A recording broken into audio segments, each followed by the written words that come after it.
Being a field training officer, or FTO, can be one of the most rewarding experiences of your police career. You are responsible for shaping future officers and the way they operate in the streets. Obviously, this is a huge responsibility and it comes with its own set of issues.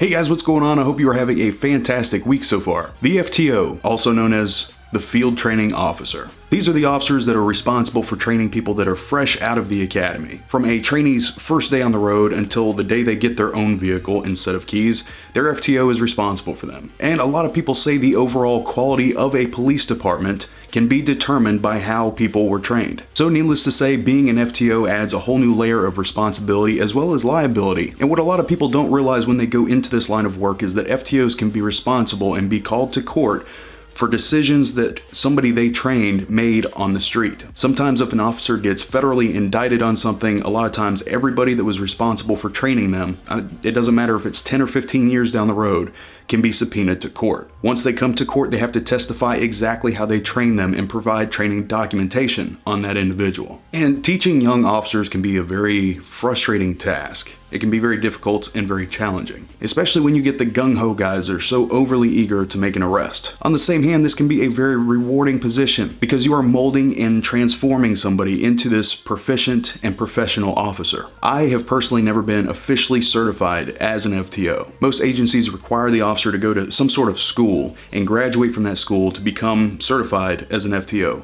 But some departments, especially smaller departments with very limited budgets, a lot of times they will just appoint veteran officers to become FTOs. That can create a lot of problems and a lot of liability for that department.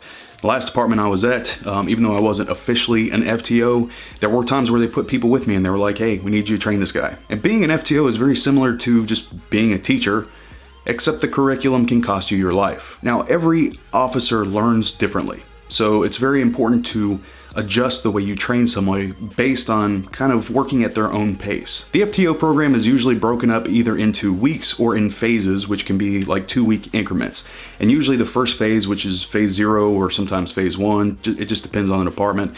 A lot of times that first phase is purely observation. So that new officer that's just graduated from the academy, they get sworn in by the police department, they get into a car with an FTO, and the first 2 weeks is nothing but observation. You watch what your FTO is doing, and you try to remember why he's doing what he's doing. And sometimes during the beginning phase, the officer will allow the recruit to start taking notes, or maybe he'll allow him to start working on reports on the computer that they get together.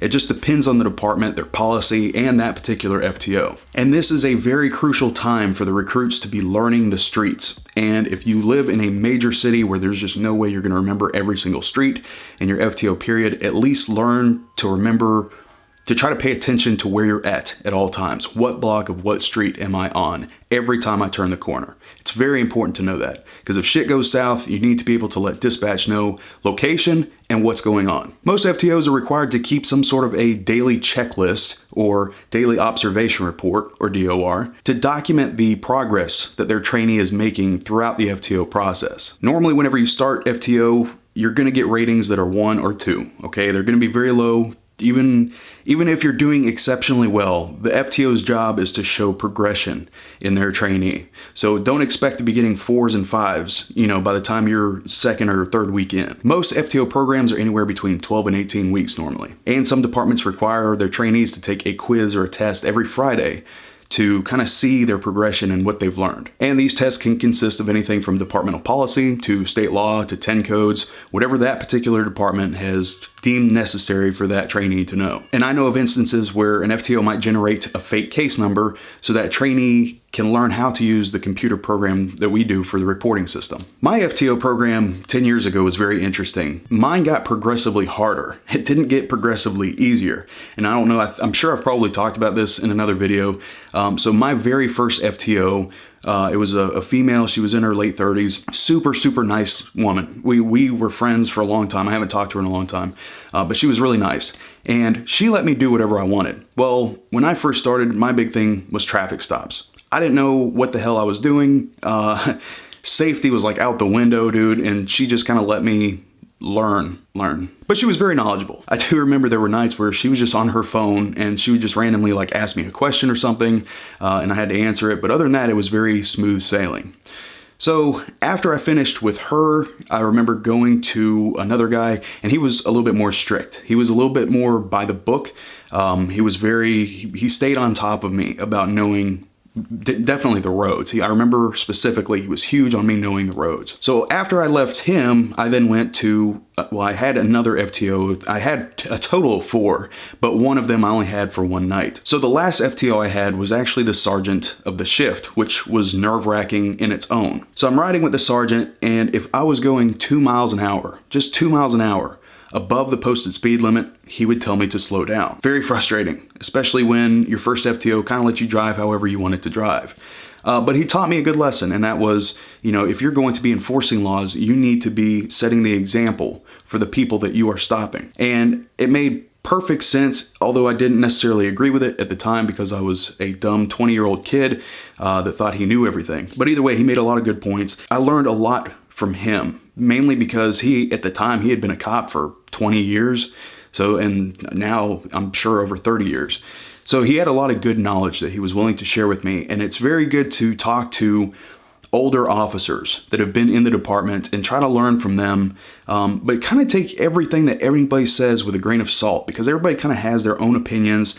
You have people that bitch about the department. You have people that bitch about the citizens. You have people that bitch about the state laws. Don't get salty right out the gate about this job. There's going to be aspects that you don't like. There's going to be people you deal with that you don't like. There's going to be politics you deal with that you don't like. But form your own opinion. Now, a big thing I have a problem with is these departments that are letting people that have only been cops for a year or two become FTOs. And yes, that's a thing.